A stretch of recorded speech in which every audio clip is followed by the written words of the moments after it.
welcome. ሰላም አንድነትና ፍቅር የጣፋጭ ህይወት ቅሜሞች ናቸው። ወደ ስኬትም ይመራሉ። ፍቅር እርስ በርስ መቀባበልን ያመጣል። እርስ በርስ መቀባበል ደግሞ ትብብርን ያመጣል። ትብብር አንድነትን ያመጣል። አንድነት ደግሞ ሰላምን ያመጣል። ሰላም ህይወት ነው። ፍቅርም ደግሞ ህይወት ነው። አያችሁ፣ ሁላችንም በአንድ ጀልባ ውስጥ አይደለንም። በተመሳሳይ አውሎ ንፋስ ውስጥ እያለፍን ነን እንጂ።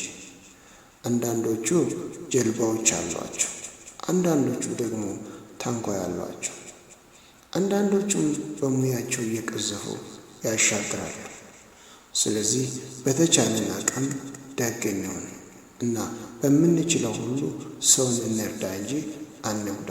ምክንያቱም በዚህ ህይወት ውስጥ ያለን ዋና ዓላማ ሌሎችን መርዳት ነውና፣ መርዳት ካልቻልን ቢያንስ አንጉዳ። ሰላም አንድነትና ፍቅር የጣፋጭ ህይወት ቅሜሞች ናቸው። ጂ.ከዲ ኮንስትራይን www.youtube.com/@constraint በመግባት በዩቲዩብ ቻናል የተለቀቁ ትምህርታዊ Please welcome.